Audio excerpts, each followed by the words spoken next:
Brookings for hosting this event.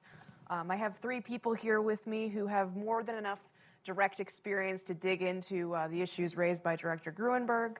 I'm going to give very abridged versions of their resumes because I'm sure most of you are familiar with their work. Next to me is Sir Paul Tucker, who was Deputy Governor of the Bank of England from 2009 to 2013, and now he chairs the Systemic Risk Council. Next we have Jim Wigand, who experienced the FDIC bank resolution process up close and personal as head of the FDIC's Office of Complex Financial Institutions. And last but not least, we have Kieran Fallon, who is Senior Deputy General Counsel at PNC, and he spent many years as Associate General Counsel at the Fed. So I'm going to take up most of the time here, but I'm going to reserve some time for questions at the end. So I want to start with last week. The Fed moved to ease some regulations on a lot of the institutions that we're talking about, banks bigger than $100 billion in assets, but not designated as important to the global financial system.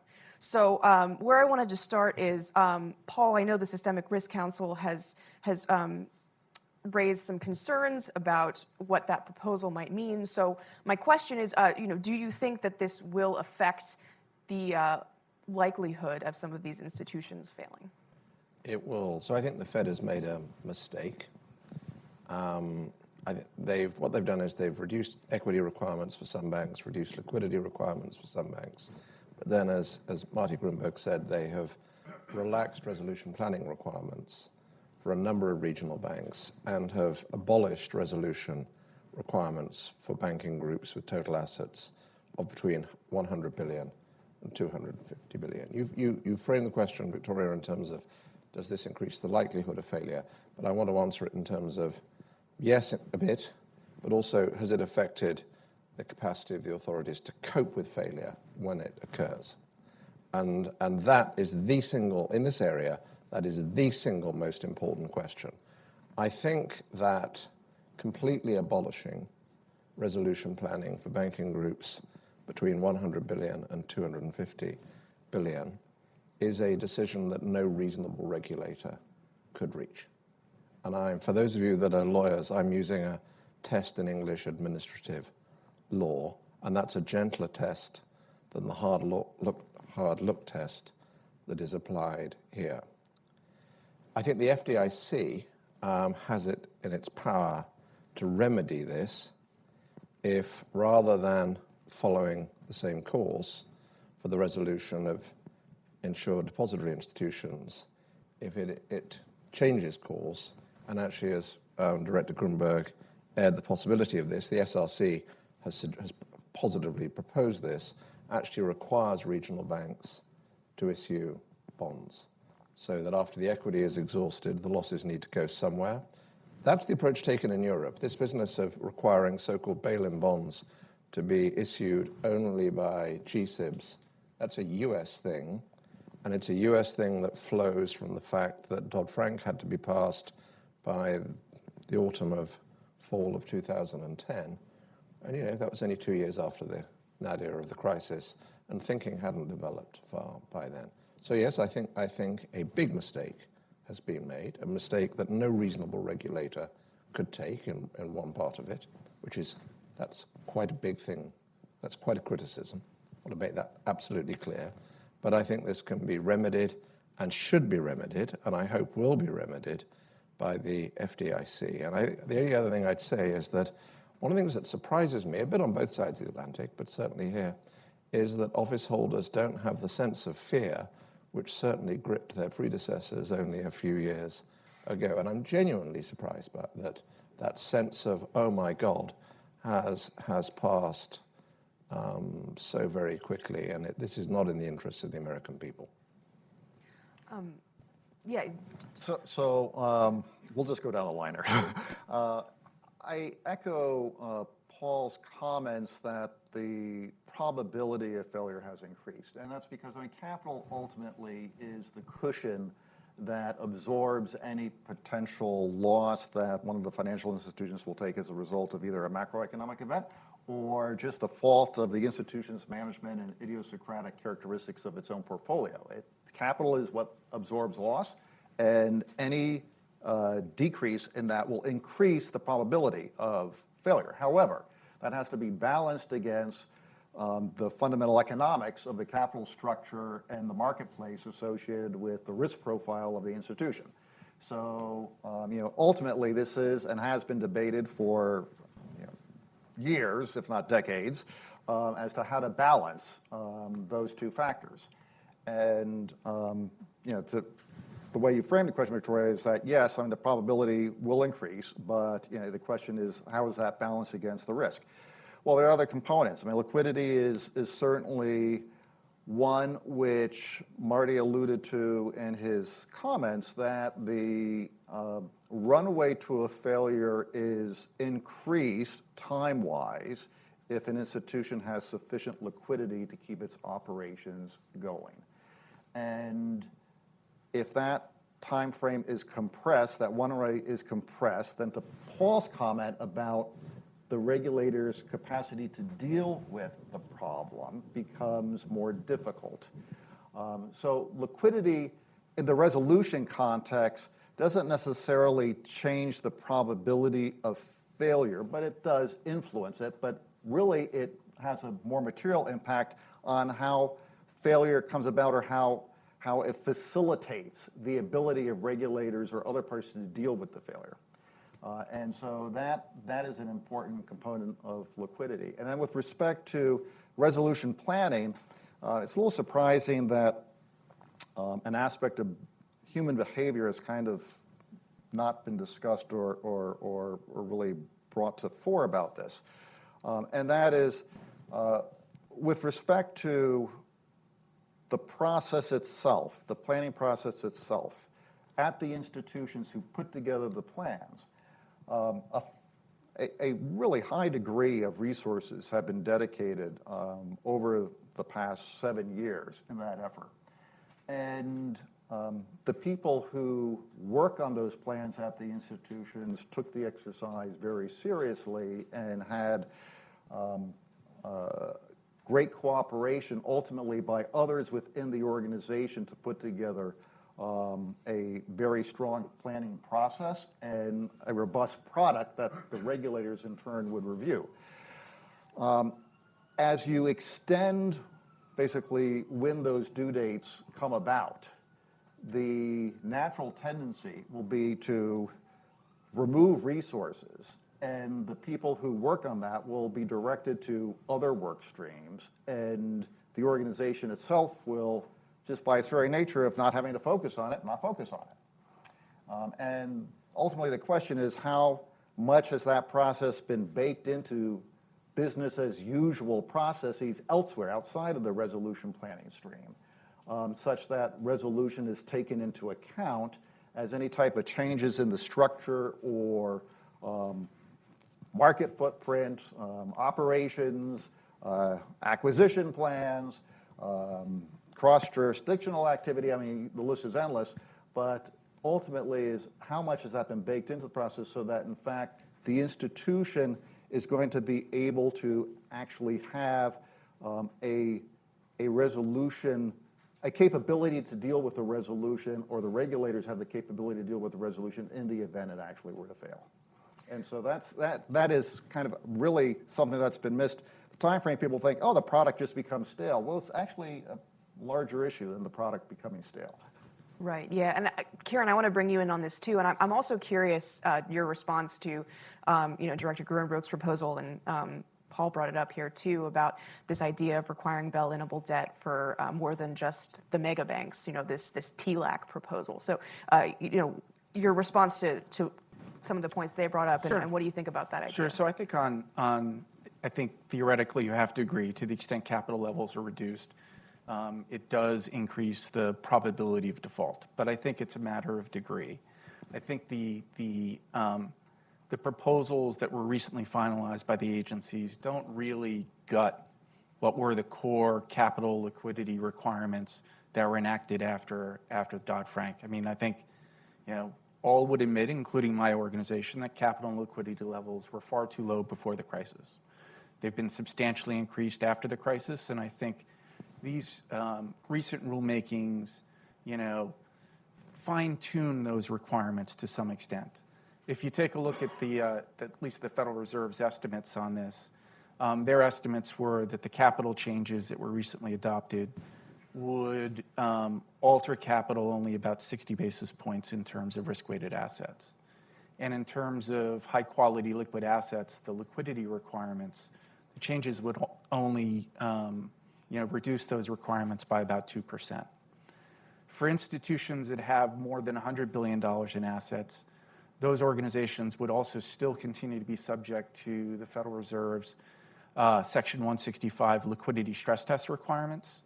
So for many organizations, those requirements are themselves your binding liquidity restraints.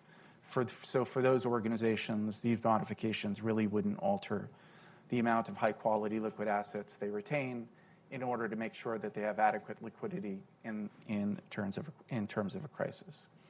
With respect to resolution planning is important. And as Jim said, organizations subject to those rules after Dodd-Frank and those institutions, IndyMac and WAMU and Nat City, who we acquired in the crisis, weren't required to have resolution plans. That was a very fundamental change that was put in place by Dodd-Frank. Our organization, I can't speak for everyone, but I assume, have invested substantial resources in that. We've gone through several iterations of our resolution plan with feedback from the Fed and the FDIC as appropriate. They had largely reached steady state. That's not to say that there wouldn't be material changes in our organization going forward, or at some point the credit cycle is going to turn. I agree with what Marty said. When things look really good are the times that you should be concerned. Credit cycles come and go, and woe are the bankers that always think housing prices go up and your corporate customers are not gonna fail. We've seen this show before. We'll see it again.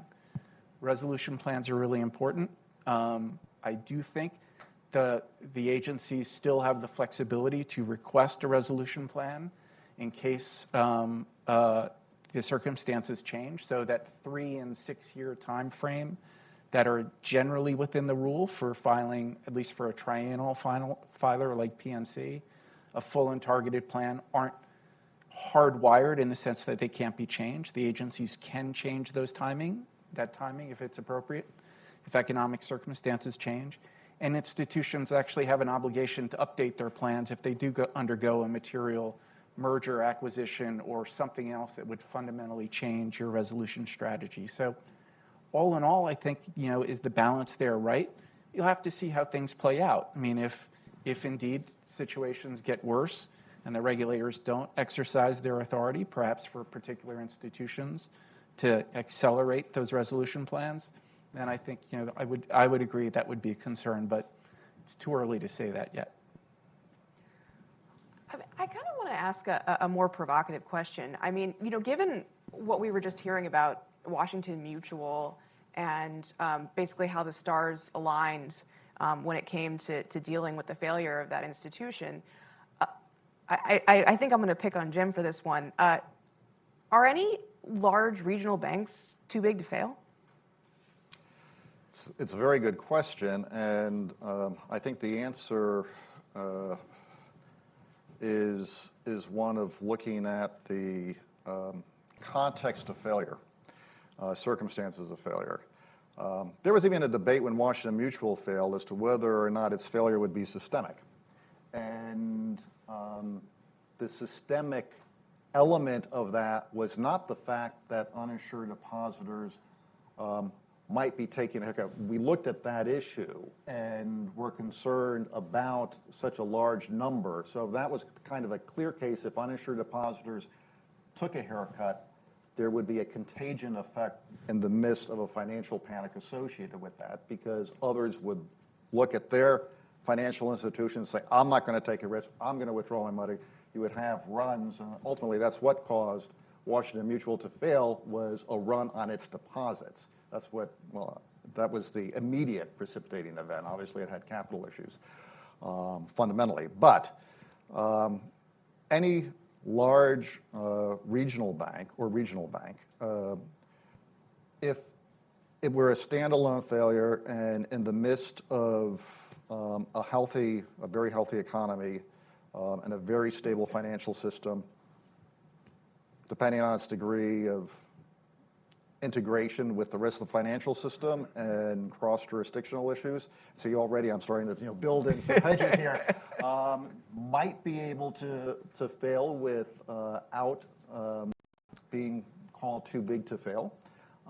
But if you're in the midst of a financial panic and it appears that uninsured depositors would have to take haircuts and bondholders might have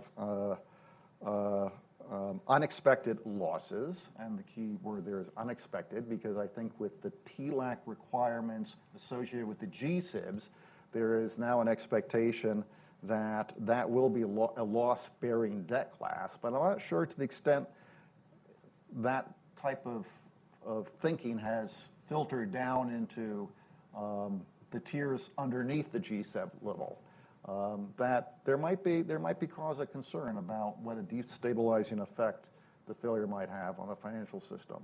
So yeah, it's a difficult question to ask, but it is very, very concerning that they certainly could, put it that way. Seems like Paul has some thoughts. So my answer to your question is there is absolutely no need for these institutions to be too big to fail. But if the Fed and the FDIC remain where they are, they could end up being too big to fail. So the answer to you asked earlier, what could go wrong if one of these things? So this bridge bank thing, it's a euphemism. It's temporary nationalization while the FDIC, or in my country, the Bank of England, looks for a plan. And then the question is, when someone doesn't buy it from you, where do you put the losses? After equity, after bonds? Do you put the losses on uninsured depositors? If you do, the grave risk would be that the uninsured depositors of other regional banks would say, you mentioned no interconnections. You don't have to have direct interconnections. You just have to have similarity of structure. I'm an uninsured depositor of this regional bank. I've just had my deposit haircut as to 50% or whatever. That's going to be in the newspapers. People will take their uninsured deposits out of other regional banks. And so you would get contagion through the regional bank world. And in those circumstances, people that were elected policymakers, they would suddenly start thinking about how to rescue these institutions with taxpayers' money. This is unnecessary, so they could end up being too big or too politically toxic to allow it to fail. That's unnecessary if ahead of those uninsured depositors, there are some bondholders who can be whacked, but as Jim said, that would need to be understood. The other thing that could happen is, say that I believe, and say that actually God's told me this is true, that actually the FDIC is magnificent at resolving small community banks, which it absolutely is, but also that it has credible plans for Goldman Sachs and JP Morgan, and in my country, Barclays and HSBC, and say that's true, but that actually a medium-sized regional bank comes along and fails, and it's a complete mess, and the FDIC and Fed are revealed as not having a plan. No one out there, no one normal, is going to believe in the credibility of the resolution plans for JP Morgan and Goldman Sachs. Even if that perception, even if that inference is false, it will be the inference that people that would draw. This is why I say it's a terrible mistake. If you don't have a plan, don't quit planning. And they have not at the moment got a credible plan. And I would not say that unless I had given the matter a great deal of thought and truly believed it. And I may be wrong, and actually I hope to God I am wrong, but at the moment I do not believe they have a plan, and so I can't for the life of me understand why they've quitted planning. And actually the FDIC hasn't quite got that far for IDIs, and I hope it won't. Well, just to clarify, who doesn't have a plan? Because we have a plan. We've been required to have a resolution plan, which has been reviewed by the Fed and the FDIC and determined to be credible. So And how would you be resolved? Describe the plan to me. there's a public section of the plan and there's a confidential section Well, of the plan. it's P&A. But I do, it's P&A. No, It isn't bail-in. I do agree with Marty that for a large regional bank, a bridge bank option, which is permissible under the FDI Act, would probably be a more likely resolution scenario for certainly for a large regional than it would be for a community bank. And I certainly agree that there are challenges that would be presented by any large regional bank failure. That is, beyond dispute. I mean, it is PNC's $400 billion in assets. We're far from the GSIB territory, but let's face it, that's a lot of assets. We're a large bank. Do we think we've presented credible options for the Fed and the FDIC? And I'll say mostly for the FDIC, because within our organization, 97% of it is in the insured depository institution, our bank. That actually reduces the complexity of our organization. It reduces the amount we have to, rely upon market funding. We're primarily deposit funded within the institution. We've presented different ways to where we think the FDIC could resolve us through a bridge bank. I agree that the opportunities for a single acquirer to make an acquisition is reduced the larger the size the institution gets. And you'd be faced with decisions that you wouldn't want to be faced with in terms of, particularly if it was a U.S. institution that was going to be making that acquisition. Do you want the large to get larger?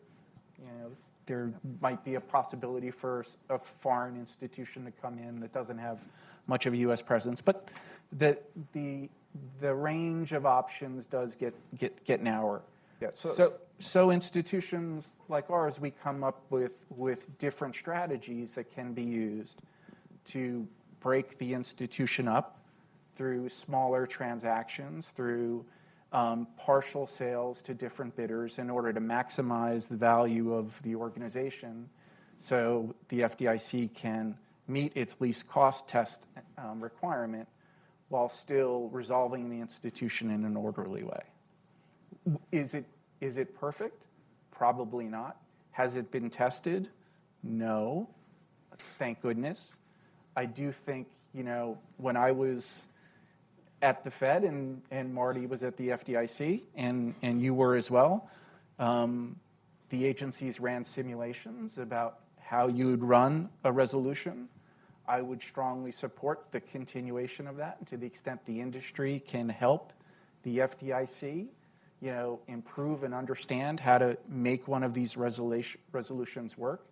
I think we're all in favor of that. So I was going to just sort of add on to some comments that both Paul and Kieran have been making here, and actually Marty alluded to it too. I mean, FDIC got really lucky with Washington Mutual because of the fact that one, the regulators were willing to allow large institutions to get larger, even though there was a certain it wasn't something that was a desire, but they were willing to do it given the facts of what were occurring back in the fall of 2008. But, and we haven't spoken about this, the market was willing to make that acquisition, that there were acquirers who were willing to do it.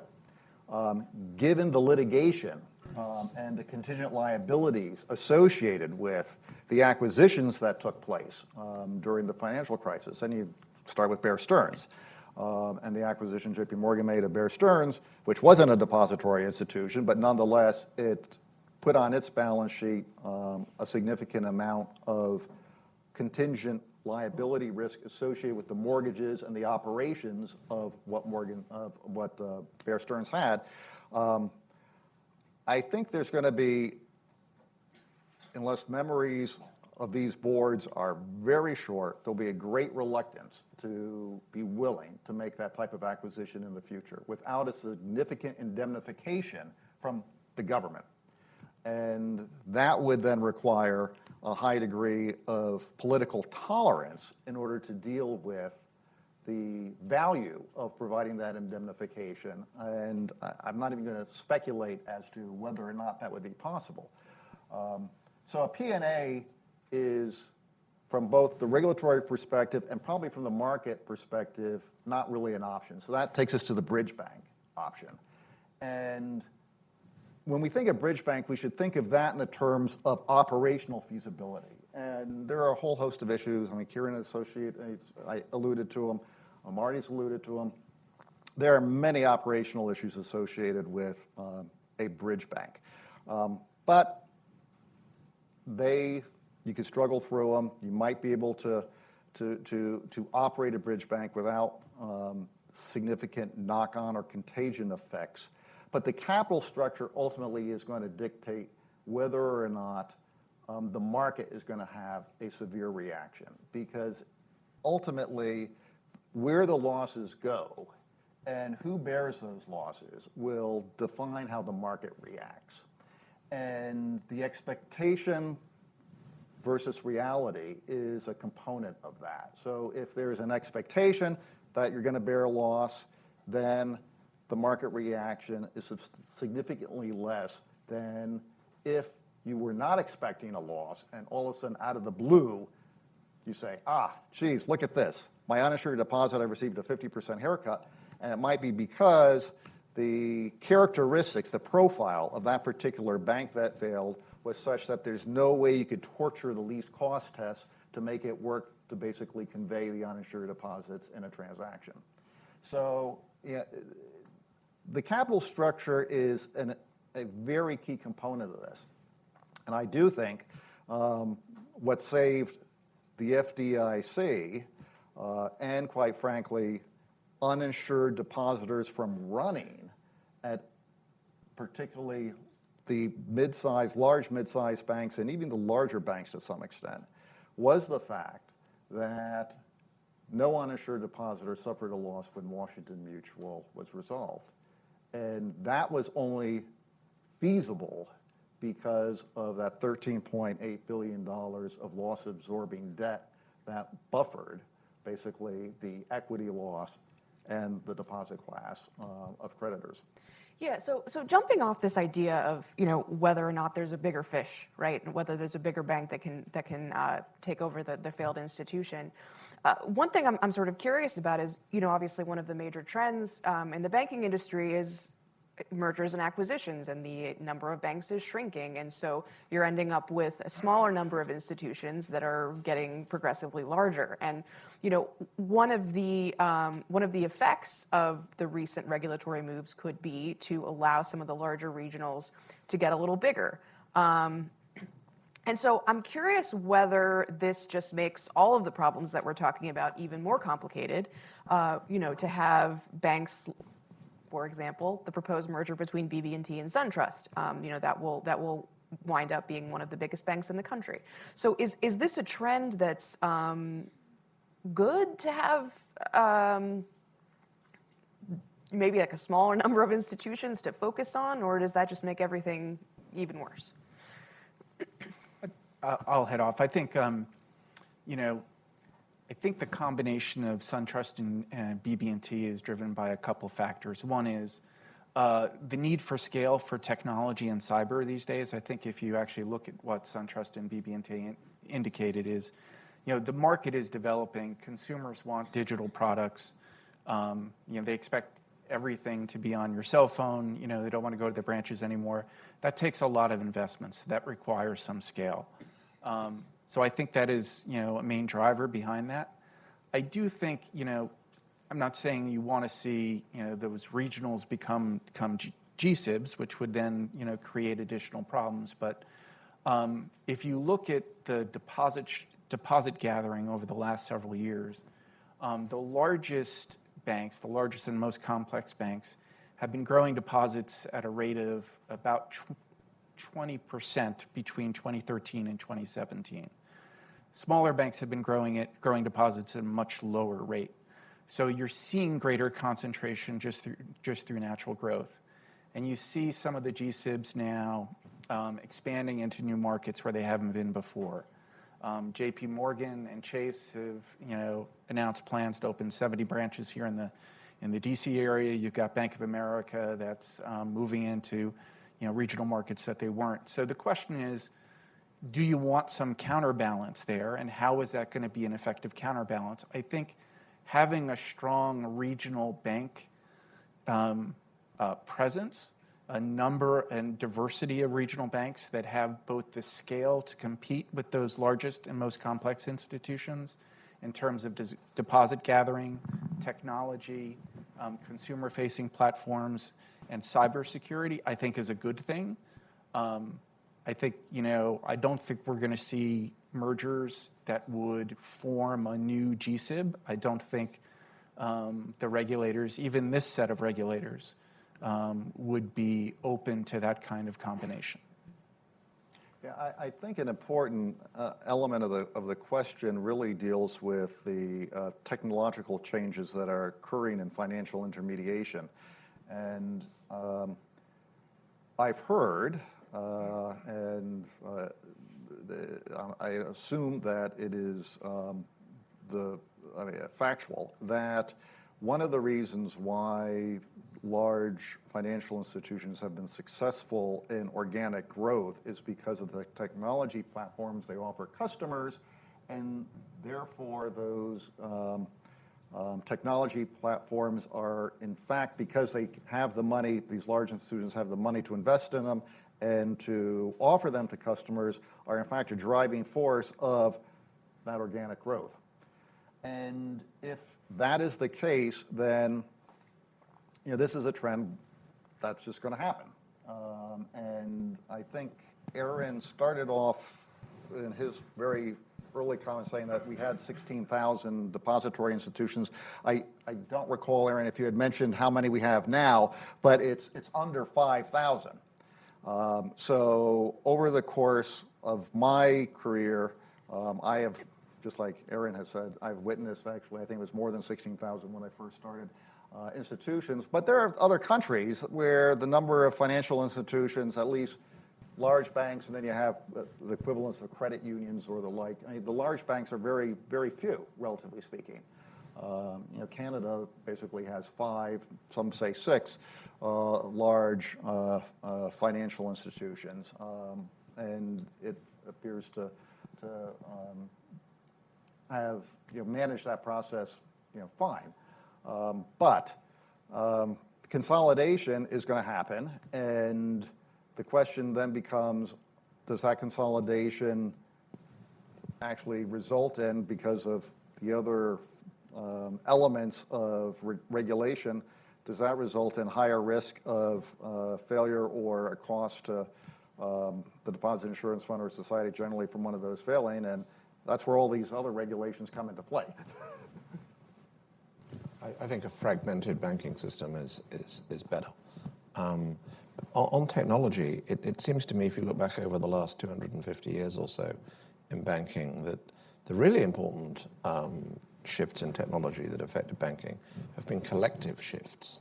So the check and the clearinghouse, or at the retail end, ATMs, or the chips system. One of the things that's happening so far, we're only a few years into this technological change, is that a lot of the cutting-edge technology seems to be within private institutions. My prediction would be that actually this will end up being public, because these are more like public good type things than private goods. Who knows? Maybe it'd be different this time round. But I think it should be a matter of regret that some of the GSIBs on both sides of the Atlantic are now even bigger. So I want to get to audience questions, but I have one sort of final question that I feel like comes up a lot when people talk about the large institutions that weren't GSIBs that failed during the financial crisis. People talk about how they were sort of, IndyMac was a thrift that was just mortgages, right? And now you have large regionals that are much more diversified, and that should make them stronger from a business perspective. So starting with Paul, we can just go down the line. I mean, do you buy that argument? Do you think that they're less likely to fail because they're more diversified? Yeah, but you might need to. I mean, the classic case of diversification in the crisis is geographical diversification. It's HSBC here. Almost nobody loses more in the subprime market than household finance, which was owned by HSBC. HSBC didn't post, I think, even a single quarter's loss, and that's because of profits from elsewhere in the world. Yes, diversification is good, but a whole economy can take a downturn, and this is not a backhanded way of saying, and therefore the regionals should become international and global. I think they should do what they are good at, but they are a bit less diversified, and therefore other things being equal, need a bit more equity. They're a bit less systemic, and therefore need a bit less equity, and all of these things should be taken into account. But the idea that if you get into if you get into real estate as well as mortgages, real estate consumer lending, that means you've suddenly got diversification that can protect you from a downturn in the economy. That's not right. Yeah, I mean, diversification is overall a plus, especially if it's true diversification and you aren't dealing with asset types or business lines that have a correlation with one another, and you're sort of eluding diversification when in fact there really isn't, and that might occur, unfortunately, with regional banks because they tend to do business in a more constrained footprint. For those of you who recall the crisis of the late 80s, early 90s here in the U.S., it was really a series of rolling recessions, geographic rolling recessions that started in the Texas, Oklahoma, Louisiana, the oil industry. And those institutions were the first to show a high degree of distress, and it occurred in real estate, it occurred in corporate lending, small business lending, I mean, you name it, and it's because basically the whole economy, and it's a little like what Paul is saying, he was alluding to on a national level or international level, but with a regional, it takes place at a smaller footprint. So yeah, I think that has to be balanced against once again, the capital structure, which is really important, because one reason why IndyMac had such high losses is so much of its capital structure was secured funding. And that secured funding was fully protected, which meant that the unsecured funding associated with IndyMac, which included the deposit class, had to bear a high degree of loss. And so, the capital structure is very important to that. So you can't look at diversification without thinking of the capital structure of the bank, really. Yeah. So I'd have to agree. I mean, I think most regional banks today are more diversified, particularly in the product line, than IndyMac and WAMU, who were really highly concentrated in residential mortgage.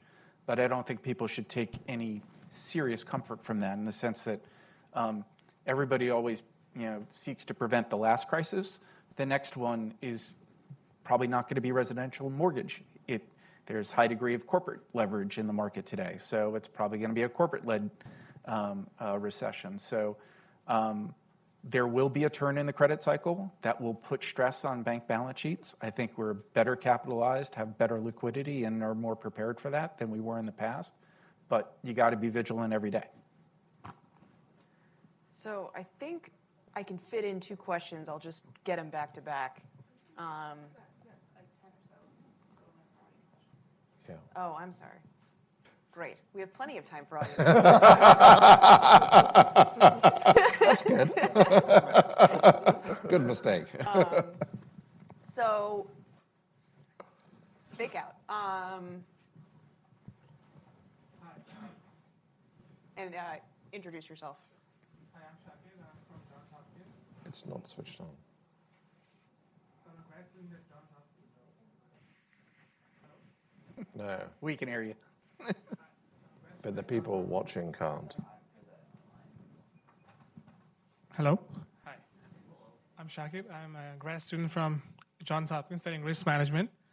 And my my question is, I'm trying to get a better understanding of, are we heading towards another recession in the coming years, or like what are in your expert opinion, what would you say some of the indicators which are maybe pointing towards something like that happening in the near future? Thank you. Yep. Whoever wants to take that one. So the unconditional, long-term average probability of a recession in any 12-month period is, I'm looking across to former Vice Chair Cohn, about 15%, something like that, I think. So recessions happen. They sometimes happen after credit booms, but they can happen for other reasons as well, like the trade thing. I think the most important thing at the moment is not when the next recession will come, but that monetary policymakers have a lot less ammunition to fight the next recession than Don's and my generation did, because we started off both here and in the UK and continental Europe with interest rates at around 5, so we took them down to 0 pretty quickly, which pushed real interest rates negative, and then we expanded our balance sheets. But of course, the central banks have already bought a lot. So there's this big debate going on in town over the next few days about will people make greater use of fiscal policy. That bump, particularly in this country, that bumps into, but hold on, Congress finds it hard to reach decisions quickly, and it may reach its decision so slowly that you no longer need fiscal stimulus. And then you get into a very difficult debate about whether, well, can central banks do slightly more fiscal things, which that would be going too far away from the subject of this, but that bothers me greatly because we don't elect our central bankers. So I think the question that you're interested in, for what it's worth, in my former world, there's hardly a bigger issue and people don't have the answer. Well, and are there any dynamics out there in the economy right now that pose particular risks to regional banks in particular? Well, if you landed from, say, 20 years ago into today, you'd think, wow, unemployment's that low, and participation in the labor force is that high, and we've had this many years of uninterrupted growth. We're kind of due one. I don't mean that in a moral sense. We're never due a recession, but leverage going up in all sorts of markets. Asset prices are pretty high. Equities are pretty high. I don't know. Maybe this will be sustained for a while. Actually, for what it's worth, Victoria, I ended up thinking none of these early warning systems work terribly well, which is why I ended up thinking it's preparing, whether it's macroeconomic stimulus or resolution policy, it's how you respond when it happens, because you know it will. And that having a policy regime, you shouldn't have your policy regime based too much on, we'll be really good at spotting it next time, because I hope that, but I don't believe it. I absolutely echo Paul's comment. I have no idea when the next recession is going to hit, but there will be one at some point. And the question is, how prepared are regulators and the industry to withstand it and mitigate the effects of it? The regulatory tools, that toolbox certainly has fewer tools in it now than it did before the last crisis, so that's problematic. Are the regulators smart enough to work around it? Will there be political will to change that? Who knows? That's sort what of is the answer to that question? But I think the key issue for resolution planning purposes is, will there be enough capital at the institutions, the G-SIBs, for example, the bail-inable, the TLAC, capital, such that it serves as a ready source to recapitalize the institutions, because almost by definition, a recession results in depository institutions needing recapitalization, and that either comes from the private sector or the public sector. Yeah. And if it comes from the private sector, is it going to be available? And that was the problem in the last recession, was that it wasn't available, because during a period of recession, capital gets to be extremely expensive, and as a result, it's generally unavailable, and as a result, it has to come from the public sector. And the question is, will it be available at the public sector, and what form will that take?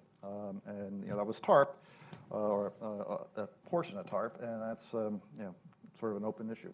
So I generally agree. I'll diverge a little bit from Jim's comments in the sense that while a recession is inevitable at some point, and whether that's 6 months, 12 months, 24 months, your guess is as good as mine.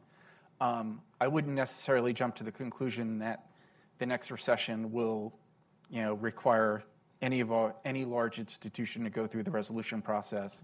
I think capital and liquidity is much higher within the system today than it was before the crisis. The quality of capital is far superior.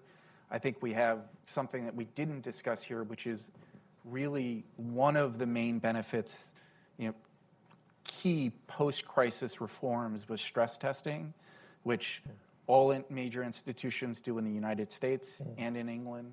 We stress our balance sheets now to see what would happen if we face a Great Recession.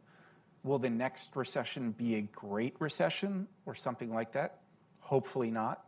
I do worry, though, and I'll echo Paul's comments here, that even with a more shallow recession, I do worry that we're less capable to respond today. I think the economies, both in the U.S. and in the global economy, are weaker today than they were going into the last recession.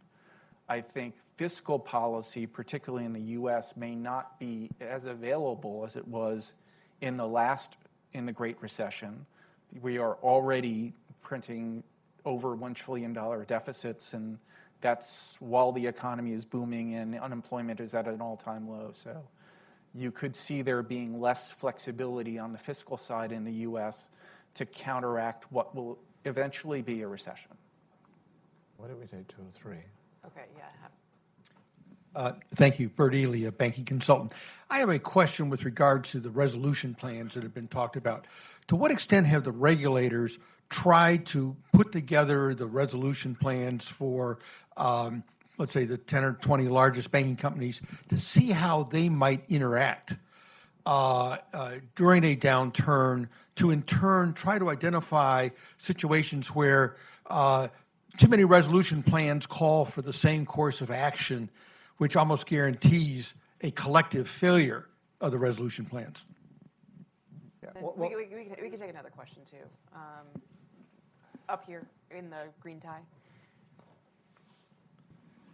Thank you. Carl Gallivan. You mentioned going back 250 years. I'd just like to offer a point of contrast. 1837, and as a reference, Andrew Jackson's farewell address of that year. There's several thousand words about banking and money. He'd paid off the federal debt to 0, and the money was constitutional gold and silver coin, which there was a quantity that permanently circulated, and so there was stability. Also, constantly more money being brought into circulation through the free coinage of gold and silver. So the Federal Reserve was brought into existence in 1907 or 1913 because of the panic of 1907, promising to end this cyclical period of crises. Do we maybe need to consider going back to a constitutional monetary unit with wireless technology, of course, allowing the velocity of gold or silver to be President Jackson, transferred? of course, was just 25 years before the Civil War.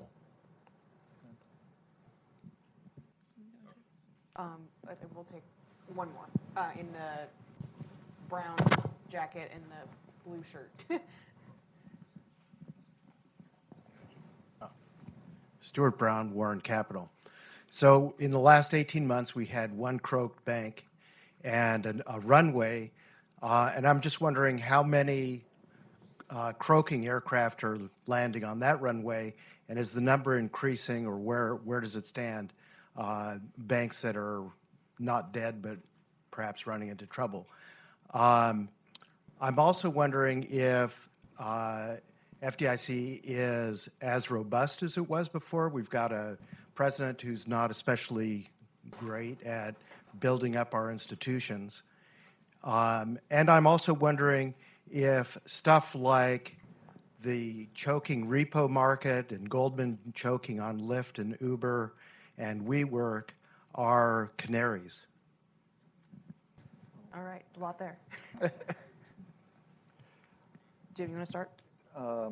Yeah, I don't know where to start.